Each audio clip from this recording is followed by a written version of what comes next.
భగవంతుని అనుగ్రహాన్ని పొందే క్రమంలో కొన్ని పొరపాట్లు మామూలే. వాటిని గ్రహించి ఎప్పటికప్పుడు సరిదిద్దుకోవడం ముఖ్యమే. అవేంటంటే, భగవంతుణ్ణి ఏదైనా కోరిక కోరుకొని బదులుగా మొక్కులు చెల్లించాలనుకుంటాం. మరి వాటిని సకాలంలో తీర్చలేకపోతే దేవుడు ఆగ్రహిస్తాడా? భగవంతుడు ఎప్పుడూ మన అంతరంగాన్ని, పరిస్థితిని చూస్తాడు తప్ప కఠినమైన నియమాలను పెట్టడు. ఒకవేళ ఏదైనా మొక్కుకొని అది తీర్చేందుకు తగిన సమయం లేనప్పుడు, వీలు కానప్పుడు ఆందోళన చెందాల్సిన అవసరం లేదు. అలాంటి పరిస్థితుల్లో పూజామందిరంలో దేవుడి ముందు నిల్చొని ఫలానా సమయంలో ఆ మొక్కును చెల్లించుకుంటానంటూ మనస్ఫూర్తిగా విన్నవించుకోవచ్చు.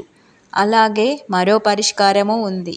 ఉదాహరణకు తిరుపతికి వస్తానని చెప్పి ఏ కారణం చేతనైనా వెళ్ళలేకపోతున్నప్పుడు ఇంటి సమీపంలోని అదే దేవుడి ఆలయాన్ని సందర్శించి మొక్కును తీర్చుకోవచ్చు. దైవశక్తి ఎక్కడైనా ఒకటే కనుక ఎలాంటి సందేహం పెట్టుకోనక్కర్లేదు. ఒకవేళ ఆలయంలో అన్నదానం, వస్త్రదానం లాంటివి చేస్తానని మొక్కుకుంటే కనుక పేదలకు కడుపు నిండా అన్నం పెట్టొచ్చు, దుస్తులు పంచొచ్చు. ఆర్తుల సేవలోనే భగవంతుడు కూడా ఉంటాడు. ఆ సేవ నేరుగా భగవంతుణ్ణి చేరినట్లే అవుతుంది.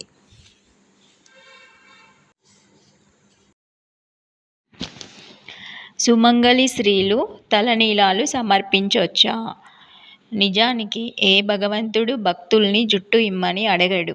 అందానికి సంకేతం అయిన శిరోజాలను మొక్కు రూపంలో తొలగించుకోవడం వల్ల అహంకారం నశిస్తుందని చెప్పడమే తలనీలాల సమర్పణ వెనుకనున్న పరమార్థం.